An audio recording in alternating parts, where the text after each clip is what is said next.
teman-teman, apa kabar bos kalian semuanya? Kembali lagi bersama kami di HOI Podcast, History of Indonesia Podcast. Nah, jangan lupa nih dengerin sampai habis ya, karena ini bakal informatif banget dan gak bakal rugi.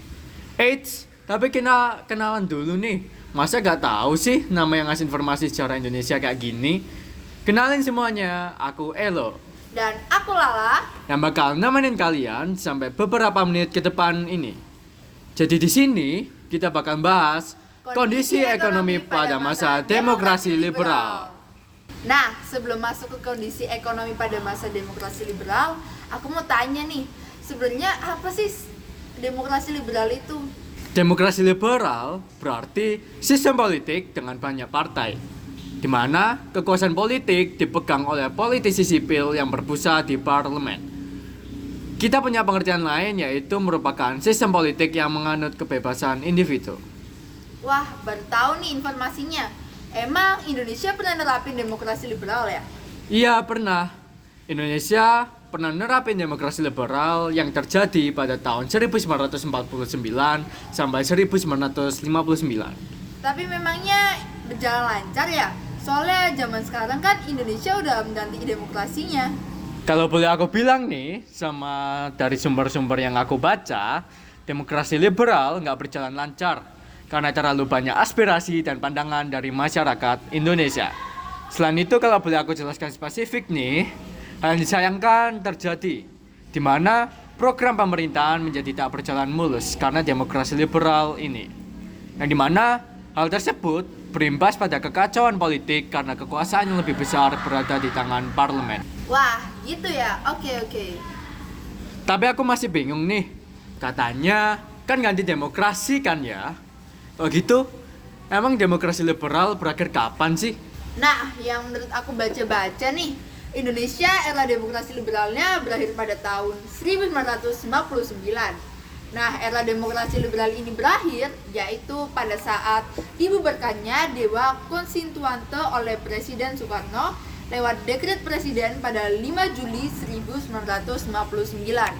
Hal ini terjadi sebagai akibat dari konflik antar golongan serta dasar negara yang tak kunjung ditetapkan. Kalau gitu, kenapa sih Indonesia menerapkan demokrasi liberal?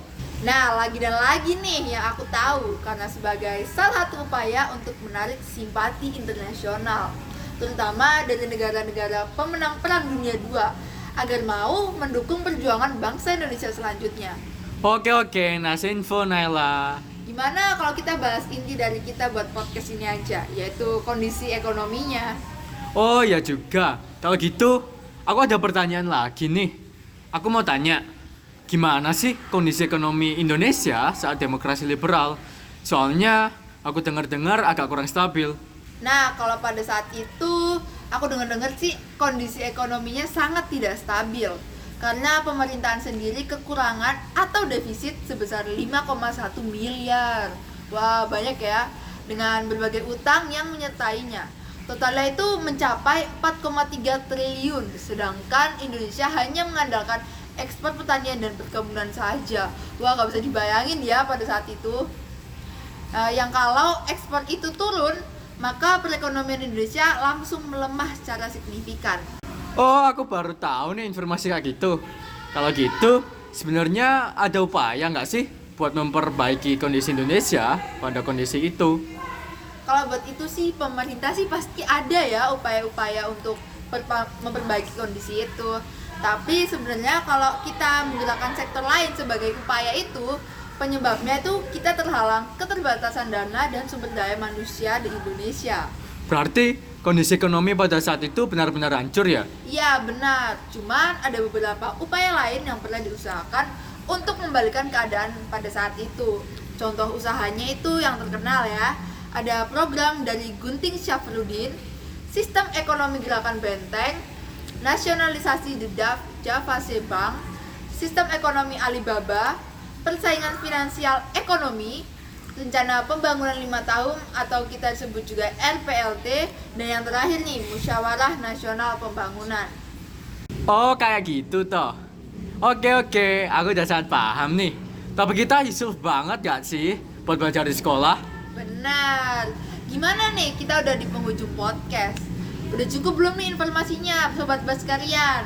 Kalau kalian masih bingung, kalian bisa tanya-tanya kita siap sedia menerima. Jadi, terima kasih sudah mendengarkan podcast kita. Semoga podcast kali ini bakal bermanfaat buat Sobat Baskarian semua.